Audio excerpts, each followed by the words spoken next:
Hai Sobat Sriwijaya, kali ini bertemu dengan saya Man Butur di channel Sriwijaya Kamera Denpasar. Nah, hari ini sepertinya salah satu yang sedikit spesial, ada sebuah produk nih yang saya mau bicarakan. Mungkin tidak secara rinci banget, tidak secara detail banget. Ada beberapa fitur-fitur di kamera tersebut yang bisa kita pergunakan dalam melakukan sebuah pekerjaan di dunia fotografi ini. Mau tahu apa itu? Ya. Ini dia, sebuah produk high-end untuk saat ini dari Sony.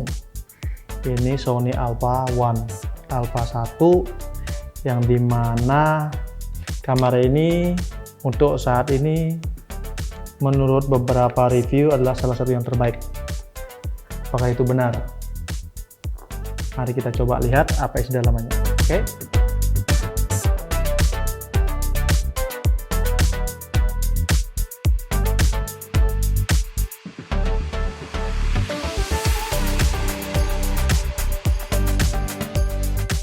Oke, kita bicara satu, body dulu ya.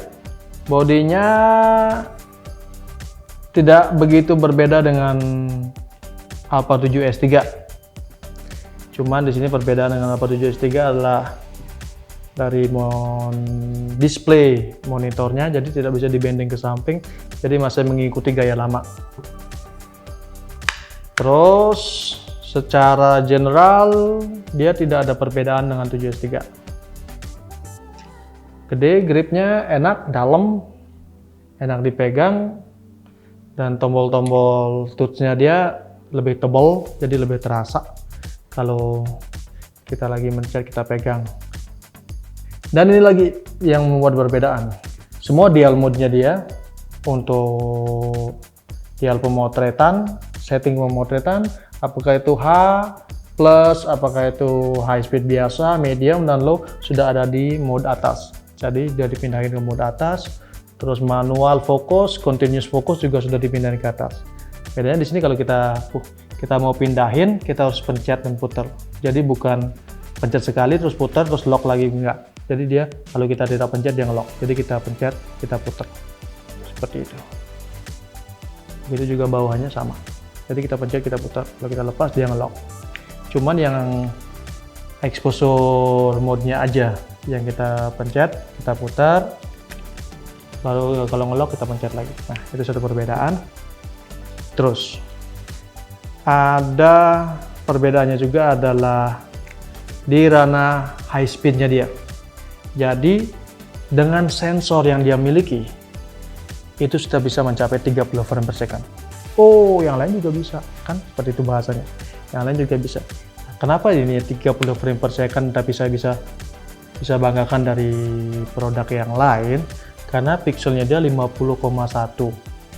Sedangkan yang lain yang mungkin rata-rata masih 24, dia bisa mencapai 24, 22 megapiksel, misalnya bisa mencapai 30 frame per second, tapi ini 50,1 megapiksel sudah bisa mencapai 30 frame per second. Tuh kan.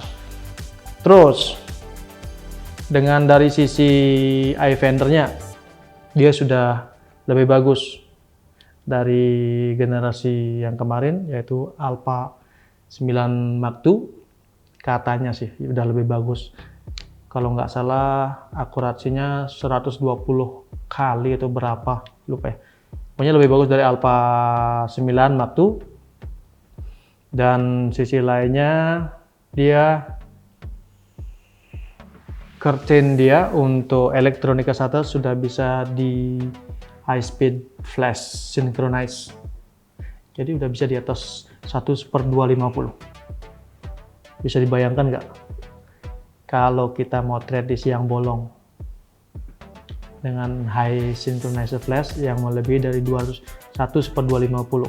Jadi kita bisa di bukaan besar 2,8. Kalau itu belum cukup, speed shutter dia bisa melebihi dari 1/8.000. Nah, untuk selanjutnya apa yang ada di kamera ini adalah kelebihan juga adalah dia Beyond XR, jadi termasuk yang salah satu yang terbaru, yang lebih baru dari Alpha 92. Jadi Di sana bisa mendeteksi lebih. Oke, di kamera ini juga ada blackout shooting. Jadi ketika kita foto, ketika kita motret, high frame rate, misalnya dengan 1 detik 30 frame, kita motretnya lebih dari 30 frame, jadi dia akan buffering. Ketika kita matikan seperti itu, dia akan tetap ngerekod. Dan kita hidupin, dia masih akan tetap merekod, kecuali kalau kita cabut memori atau baterai atau lensa. Nah, karena akan terjadi sebuah isu bagi kamera tersebut.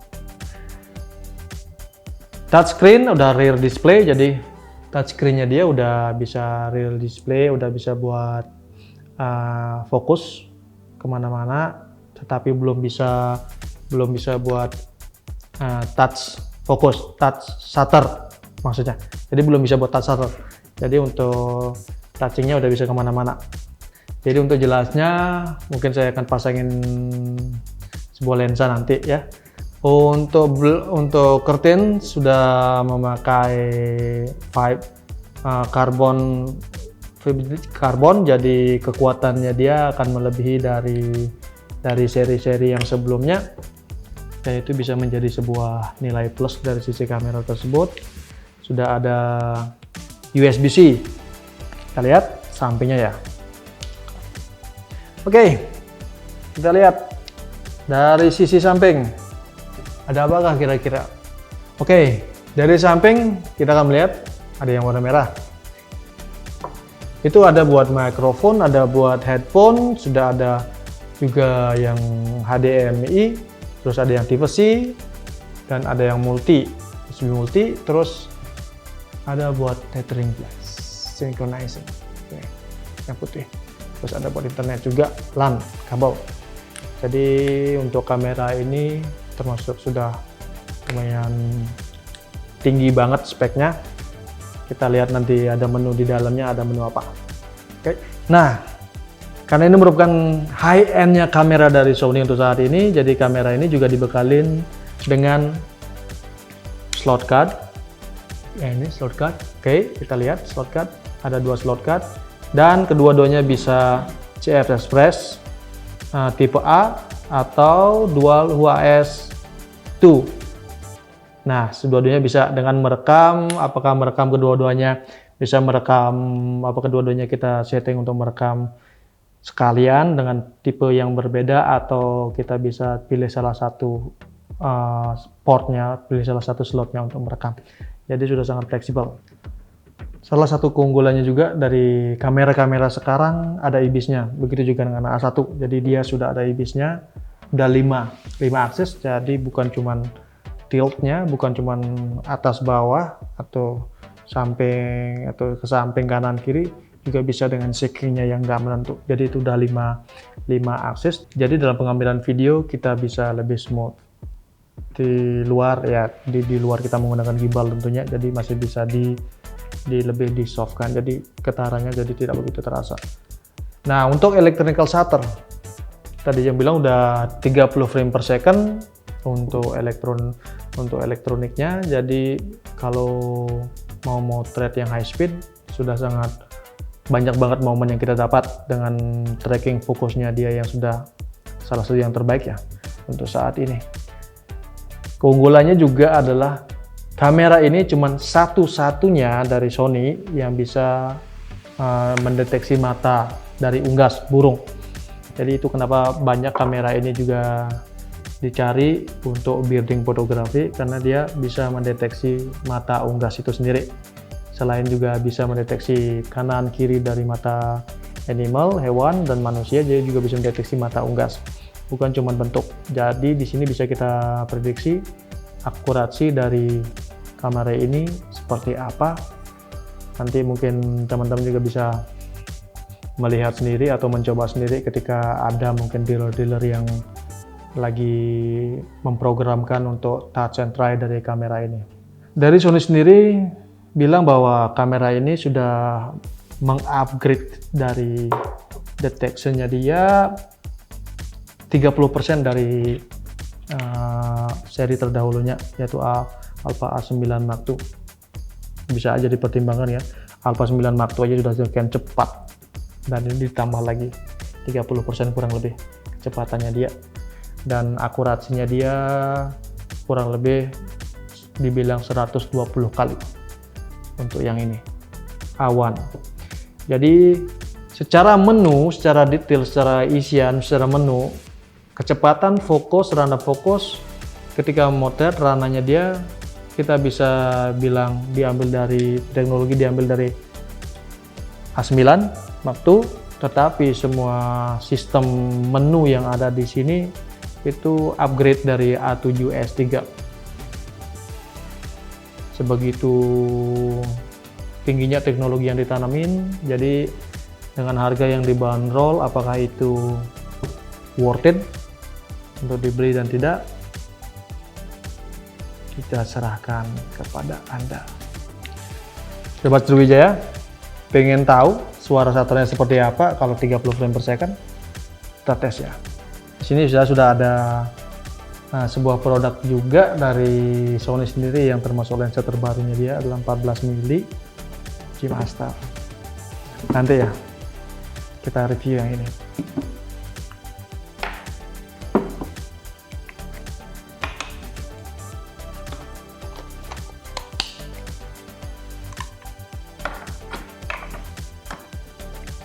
Oke, kita on kan. Oke, kita coba sekarang mechanical shutternya seperti apa terdengaran dengan high frame rate-nya dia. Oke.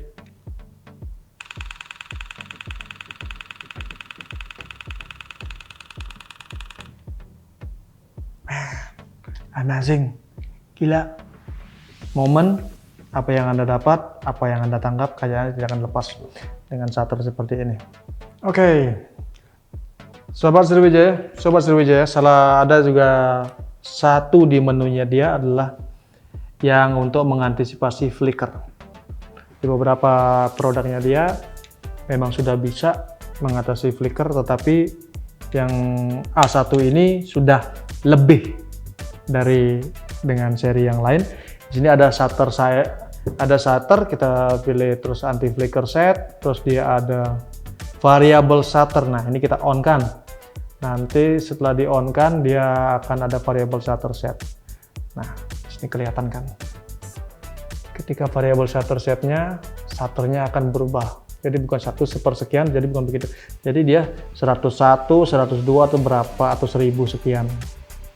Jadi flicker itu bisa dikalkulit sama dia untuk meredam flicker itu. Hebat banget.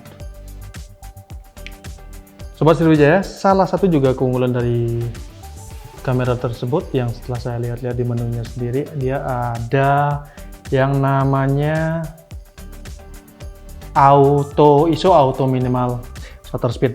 Jadi di mana fungsinya adalah ketika kita memotret di areal yang terkadang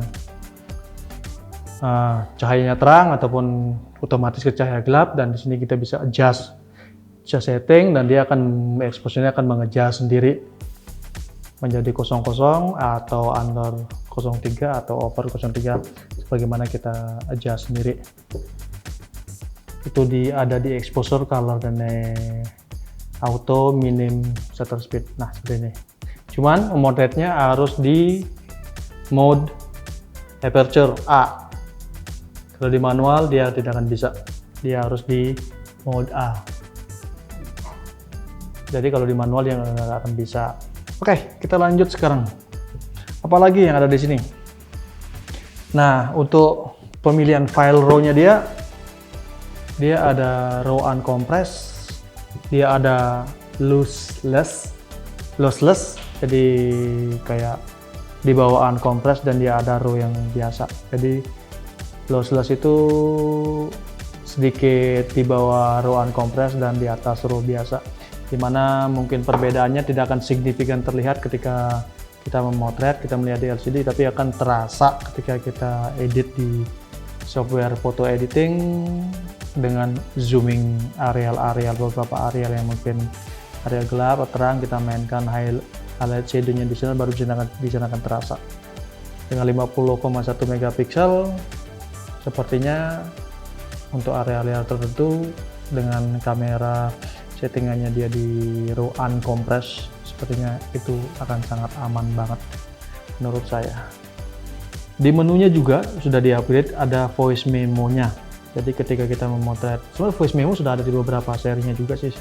Cuman di sini pemotretan di sini dengan 30 frame per second. Jadi misalnya nih kita jadi fotografer jurnalis sport, kita nggak akan tahu ada di mana, atau kita bikin sebuah berita minim di mana kita ngambil fotonya jam berapa, keadaannya seperti apa, ataupun memonya seperti apa yang mau kita taruh di foto. Jadi kita bisa bikinin voice memo di foto tersebut. Ketika kita transfer, mungkin menggunakan data transfer WiFi LAN yang ada di body kamera tersebut, sehingga transfer bisa dengan file gede dan lebih cepat. Jadi orang yang di kantor atau menerima file tersebut akan langsung bisa menerima data dengan voice memo yang ada di file tersebut. Nah, Sobat Sriwijaya, untuk data transfer, apakah itu ke beberapa device, alat yang lain, di beberapa seri dia yang terdahulu juga sudah ada sistem transferring data melalui just connect to body, itu sistem data NFC. Oke saudara-saudara, seperti saya bilang tadi, transfer data sekarang sudah sangat gampang, tinggal melalui ini simbol ini, NFC. Sebenarnya kita sudah bisa buka aplikasinya. Kita download dulu aplikasinya dia. Setelah kita download, Imagine Edge Mobile, setelah kita download, kita aktifkan NFC kita di kamera seperti ini. Kita tinggal dekatkan di area tersebut. Kita coba ya. Oke, dan kita tinggal oke. Kita sudah connect. Jadi seperti itu. Jadi transferring data dia salah satunya masih yang menggunakan MSI. Dan selain itu ada juga sistem yang tidak dimiliki dari seri kamera yang terdahulu. Salah satu keunggulannya di kamera ini adalah dia ada pixel mapping. Jadi pixel mapping itu ketika kita memotret sebuah objek, sebuah benda ataupun landscape ataupun sebuah objek ya. Jadi ada titik cerah, berwarna cerah putih ataupun apa yang cerah yang mengganggu di sana, itu bukan sensor kotor atau apa, itu bisa kayak mirip dengan dead pixel atau apa, dia bisa di pixel mapping. Jadi pixel mapping itu bisa mengadjust, bisa mungkin ya mereduce kerusakan dari pixel tersebut. Jadi di sini sudah ada pixel mapping, jadi kita hidupkan pixel mappingnya, kita auto, nanti dia akan mencari sendiri di mana letak pixel mapping tersebut. Oke, kita cari ya. Dia ada di setup, di menu yang paling terakhir dia ada setup option, terus dia ada pixel mapping. Nah, oke. Di sini kita bisa jadi dia akan memapping mencari pixel-pixel tersebut. Jadi dia bisa mereduce atau membenarkan, bukan ya. Jadi bisa mereduce kerusakan yang ada di pixel tersebut. Jadi tidak ada lagi bright spot di beberapa foto yang dihasilkan. Terus ada juga anti dust seperti kamera-kamera yang lain. Dia sudah ada.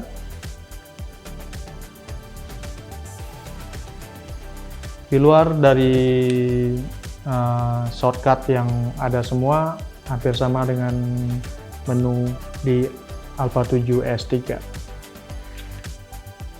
Jadi satu mungkin ya, bukan kekurangan ya, mungkin satu yang tidak ada di kamera ini adalah touch shutter. Jadi yang ada cuma adalah touch focus, touch tracking. Jadi kita bisa pindahkan fokusnya kemana, kalau kita mau tracking kemana. Jadi bukan touch shutter.